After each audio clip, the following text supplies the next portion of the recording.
লাআল্লাকুম তাযাক্কারুন ওয়া খলাকনাকুম আজওয়াজা, অবশেষে মানুষ তোমাদেরকে আমি জোড়া করে বানাইছি। মানুষও জোড়া জোড়া, কথা বলেন, মানুষও জোড়া জোড়া। সর্বপ্রথম মানুষ আদম আলাইহিস সালামকে বানাইছে, একা একা ভেস্তের মধ্যে রয়েছে, ভালো লাগে না। একা একা ভেস্তের মধ্যে ভালো লাগে না, মন খারাপ, হাসি খুশি নাই। জান্নাতের মধ্যে এত নিয়ামত, খুশি না। ঘুমাই গেছে জোহরের পরে, দুপুরের পরে ঘুমাইছে, আসরের আগে উঠছে, উঠে দেখে যে পাশে একটা মহিলা বসা।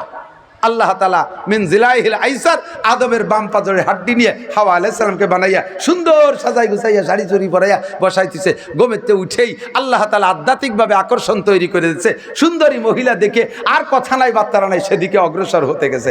জিবরিল আলাইহিস সালাম ঠেকাই দিয়েছে, হাই আদম আলাইহিস সালাম থামেন, এত তাড়াতাড়ি হাত দিতে যে উনি কেটা না কেটা তার ঠিক আছে নাকি?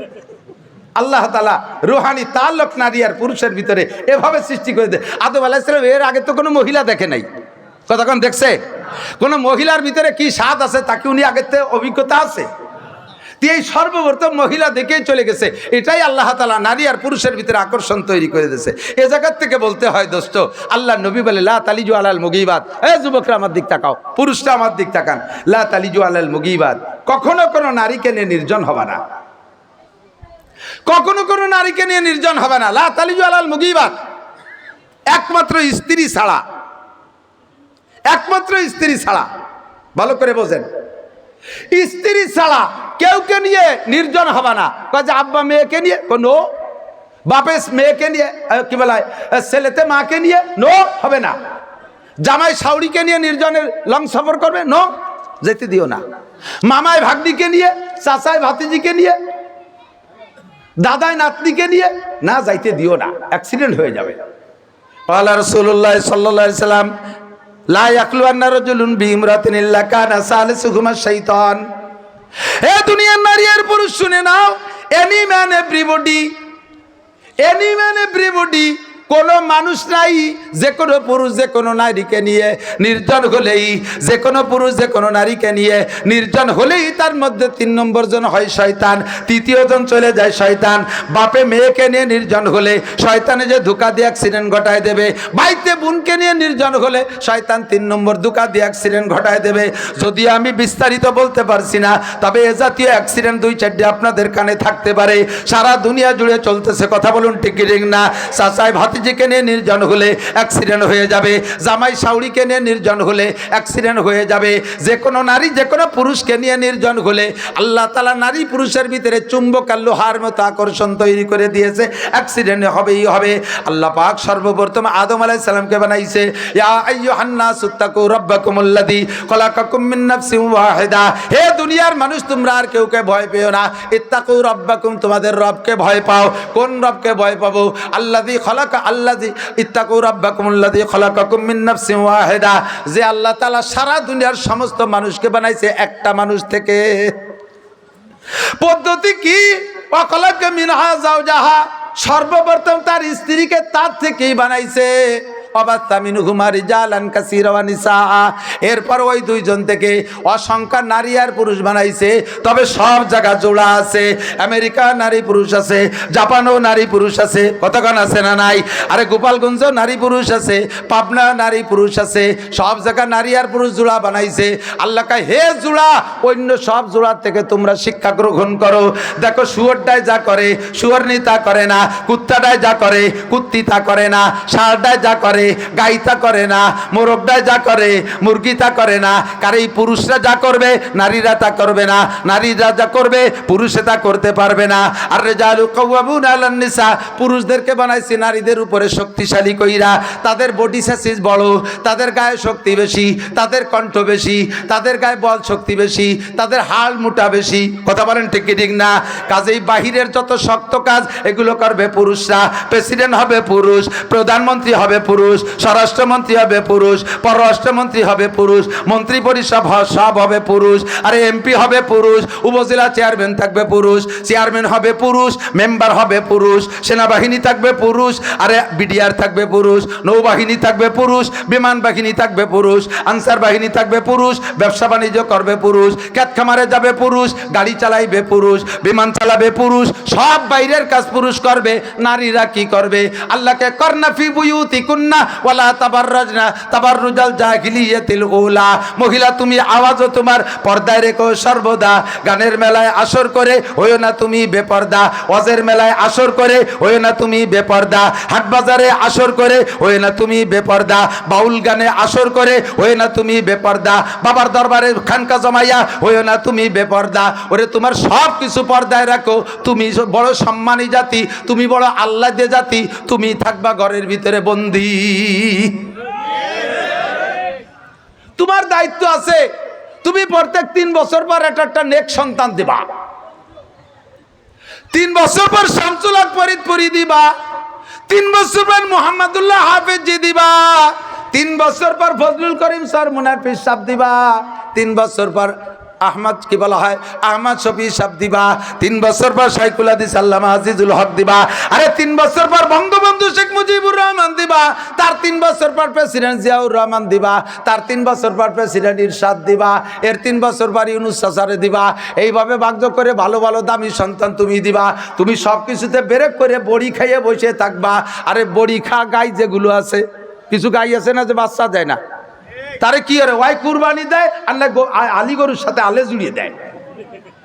আল্লাহ কায় 3 বছর পর নেক সন্তান দিবি, তোর সম্মান ঠিক থাকবে, তোর ইজ্জত ঠিক থাকবে, ঘরে বসে খাবি তুই, বাহিরে তোর বেরোনোর দরকার নাই। তুমি মহিলা ইনকাম করে খাবা না। এই ভালো করে, অনেক পুরুষ আছে কি বলবো, আমাদের গোপালগঞ্জে বাংলায় কয় মায় দুও, বুঝলেন, অলস অলস, মানে নিজে কামাই করবে না, আগের তাই হেরাম বান্ধে বসে রয়েছে, বোর কামাই খাবে। এই জন্য লেখাপড়া একটু শিখে কয় হুজুর দেখেন তো একটা মাস্টার মেয়ে পাওয়া যায় নাকি, অথবা র্যাব মাইয়ে, উনি বিয়ে করবে। কয় কে, কয় আমার তো কোনো চাকরি বাকরি হয় না, সরকার চাকরি দেয় না, বউটা একটু যদি কামাই করতে পারে তাহলে একটু জায়গায় বসে খাতেই পারবো। বোর কামাই যারা খাইছে ভিতরে যদি কেউ থাকে তারা একটু আলাদা আলাদা এক একজনের একটু অস করে দিয়েন। বোর কামাই যারা খায় তাদের মতো আর বিপদগামী কেউ নাই। বোর জাড়ি, আরে কপাল, বোর কামাই, বউ ঈদ বোনাস পাইছে, বেতন পাইছে 60,000 টাকা, স্বামীর নাই চাইরে নাও, এই সেই 60,000 টাকা দিয়ে বউ বাজার করতে যাবে ঈদ বাজার, স্বামী রে বানাইছে গাদা, বউতি কিনে কিনে দেয় আর গাদা তাই বয়। কতক্ষণ লাস্টের দিক দেখে আমার একটা লুঙ্গি কেনার দরকার, বউতি জাড়ি দেখে কে আমার 2টা ছায়া রয়েছে তাই পড়তে পারো না, বোর কামাই খাবি তাই ছায়া ভরবি না, তাই তো লুঙ্গি ভাবি কোয়ানে। ভালো করে মনে রাখেন, আল্লাহ যদি মহিলা রাতে ইনকাম সোর্স থাকে, ওই মহিলা কখনো স্বামীর হায়াতের জন্য দোয়া করে না। 99%, 1% কেউ ভালো মানুষ থাকলে থাকছে আমি জানি না। স্ত্রী যদি মাসে 10, 20, 50,000 টাকা কামাইয়ের ব্যবস্থা থাকে, তাহলে এ স্বামী বলে তার কোনো তোয়াক্কা নাই। ও মাইদুও মরে বাসে যাওয়া যোগ্য দেশে কি আল্লাহর ফজলে স্বামীর অভাব আছে নাকি? আর যদি স্ত্রীর হাতে যদি ইনকাম সোর্স না থাকে, সে আল্লাহর কাছে 5 ওয়াক্ত নামাজের পর দোয়া করে, আল্লাহ এই যে জামাল কামাল লালটু বল্টু জুয়েল টুয়েল টুলু লুলু ডলি বলি এমা টামা গুটি খানিক এ থাকতে যদি দামলাটা মরিয়ে যায়, তাহলে আমি এ নিয়ে কি আর বানি, আল্লাহ তোমার মায়ের ধরি এ কটা বড় আবুন তো ওদের বাসায় রাখো।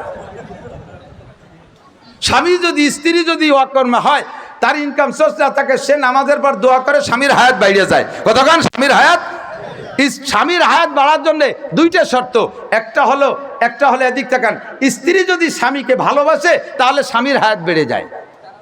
আর স্ত্রী যদি স্বামীর সাথে খেসর মেসর ব্যবহার করে, খটখটে ব্যবহার করে, স্ত্রীর কারণে স্বামী যদি 24টা ঘন্টা অশান্তির মধ্যে থাকে, তখন তার হার্ট দুর্বল হয়ে যায়, হার্ট স্ট্রোক করে, ডায়াবেটিস হয়ে যায়, নানান রোগের রোগাক্রান্ত হয়ে যায়। এই হলো এক কারণ হায়াত কুমার। আরেকটা হলো স্ত্রীর হাতে যদি ইনকাম সোর্স থাকে, সে কখনো স্বামীর পক্ষে দোয়া করে না, স্বামীর জন্য দোয়া করে না, বরঞ্চ সবসময় স্বামীকে প্রেশারের ভিতরে রাখে, এতে আস্তে আস্তে তার হায়াত খাটো হয়ে যায়। আল্লাহ তাআলা নারীদেরকে কামাই করার জন্য বানাই নেই, ওদেরকে বানাইছে খরচ করার জন্য। শাড়ি কিনতে বলবে, আপনি পিঠপুড়া খরার ভিতরে কষ্ট করে, এই যে আসার সময় দেখলাম দাওয়াপাড়া নদীতে, পদ্মা নদীতে সব নদী ভরে জেলেরা মাছ ধরতেছে, রাত্রে ভর গুম কামাই করে মাছ ধরিয়ে নিয়ে সকালবেলা বিক্রি করে এই চাল ডাল কিনে তো বউ বাচ্চারাই খাওয়াবে। স্ত্রী শাড়ি কিনে দিতে বলবে, তা দেবে, তার সোনা পাউডার লাগবে তা দেবে, সাহেবিলাল লাগবে তা লাগবে, জুতো স্যান্ডেল লাগবে সব দেবে, যা লাগবে সব দেবে। পরিশ্রম তো করবে পুরুষে, পুরুষে আল্লাহ তাআলা এই দায়িত্ব দিয়ে বানাইছে। তুমি বিটি মানুষ যদি নৌকো নিয়ে নদীর মধ্যে মাছ ধরতে যাও, তা মাছে তোমার ধরে রাখলি পারা দো পাইয়া মাছের শেষে কের বাড়ে দো পাইয়া গাঁজা খাওয়া মাছ আছে না দেশে। কাজেই তুমি বিটি মানুষ মহিলা মানুষ মাছ ধরতে যাবা না, তুমি ঘরে বসে তো সকালে রাতভর তোমার স্বামী ধরে আনবে, সকালে রান্না কাতপা খাবা, তোমার দায়িত্ব নেই, ঠিক কিনা? অকুল্লা সেন খালাক না যাও যাইন। ও দোস্ত এদিক আসেন। এখন প্রত্যেকের ডিউটি আলাদা, কথা কি বোঝা গেছে? পুরুষের ডিউটি একদিক, নারীদের ডিউটি আর এক দিক। পুরুষের ইবাদতে একরকম, নারীদের ইবাদতে আর এক রকম, পার্থক্য আছে, ফার ডিফারেন্স আছে। এদিক দেখেন, পুরুষরা রমজানে রোজা রাখেন না? রমজানে কি আপনাদের যে ধরনের শরীর খারাপের জন্য মহিলাদের রোজা ছুটে যায়, পুরুষকে কি তা কোনোদিন হবে? ইনশাআল্লাহ হবে না। তাহলে পুরুষরা জীবন বয়রে 30 রোজা ইচ্ছা করলে সুস্থ থাকলে পূরণ করতে পারে। মহিলারা সাবালেগ হওয়ার পর থেকে 55 বছর বয়স পর্যন্ত তাদের প্রত্যেক মাসে শরীর সুস্থ থাকলে মাসিক হয়। 55 বছর বয়সের পরে বেশিরভাগ মহিলাদের মাসিক বন্ধ হয়ে যায়। এই 55 বছর বয়স পর্যন্ত কোনো মহিলা যাদের নিয়মতান্ত্রিকভাবে মাসিক হয়, তারা রমজানের রোজা 30টা পুরোতে পারবে না, ঠিক না? তাহলে পুরুষের রোজা একরকম হয়ে গেল, নারীদের রোজা আর এক রকম হয়ে গেল, ঠিক কি ঠিক না? পর্দা পুরুষেরও ফরজ, নারীদেরও ফরজ। পর্দা বোঝে নাই? পর্দা কি খালি মহিলাকে? কথাকার মহিলাকে? বরঞ্চ পর্দার হুকুম আল্লাহ তাআলা পুরুষদের দেশে আগে ওই আয়াতের ভিতরে কুল্লিল মুমিনিনা ইয়াগুদ্দু মিন আবসারিহিম, হে নবী উম্মতের পুরুষদেরকে বলে দাও পর নারী আসা চোখের সামনে আসার সাথে সাথে চক্ষু নিচু করে ফেলে। এরপরে কয় ওয়াকুল্লিল মুমিনাত ইয়াগুদ্দুনা মিন আবসারিহিন্না, এরপরে নারীদেরকেও বলে দাও তারাও যেন পর পুরুষকে দেখে না। ও দোস্ত, এই জায়গায় দেখা দেখির প্রশ্নে আমরা পুরুষরা যে নারীকে দেখবো না, নারীরাও কিন্তু আমাদেরকে দেখবে না, বোঝেন নাই কথা? তো আমরা পুরুষরা নারীরা দেখবো না বিদায় তারা আমাদের থেকে পর্দা করে সারাটা শরীর বোরকায় ঘিরে ফেলছে। বাস শুকরিয়া, আমাদেরকে তারা বাঁচার ব্যবস্থা করছে, বেপর্দা থেকে বাঁচাইছে। কিন্তু ওই মহিলায় চোখে একটু খোলা রেখে দুনিয়ার পুরুষকে দেখতেছে। আমি যেমন মহিলার কোনো কিছু দেখতে পারবো না, মহিলাও পুরুষের কিচ্ছু দেখতে পারবে না।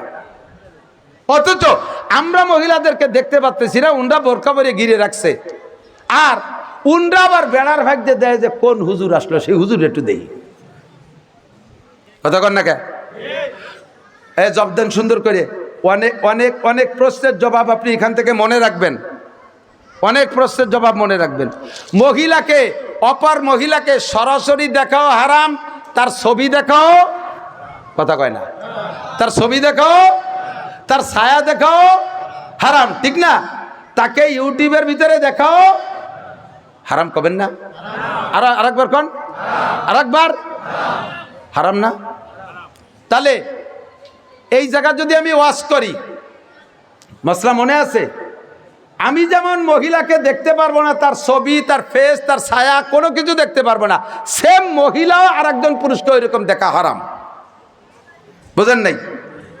তাহলে যদি এই হারাম হয় দেখা দেখি, আমাদের বক্তারা ইদানিংকালে অনুমতি দিয়ে দিছে প্রজেক্টরের মাধ্যমে মহিলারা যে জায়গা বসছে সেই জায়গা বড় একটা পর্দা টানায় দিয়া এই জায়গার মাঠে যারা আছে ঘুরে ঘুরে তাকেও দেখায় দিচ্ছে, মহিলারা দেখতেছে আর বক্তারে তো দেখতেছেই,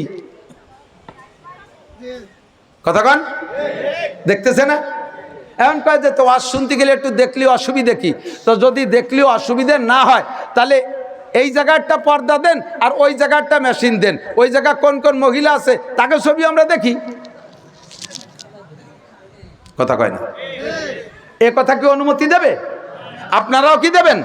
তাহলে প্রজেক্টরের মাধ্যমে মহিলাদের ছবি যদি আমাদের দেখা না যায় হয়, তাহলে ওই মহিলা আমার ছবি কেন দেখবে? ঠিক কিনা? পর্দা শরীয়তের সমান, তবে পার্থক্য কি? পুরুষরা পর্দা করতে বোরকা পরবে না, মহিলারা পর্দা করতে বোরকা পরবে, কথা কোন ঠিক না? পার্থক্য আছে না নাই? একই পর্দা দুই জাতির জন্য দুই রকম হয়ে গেছে।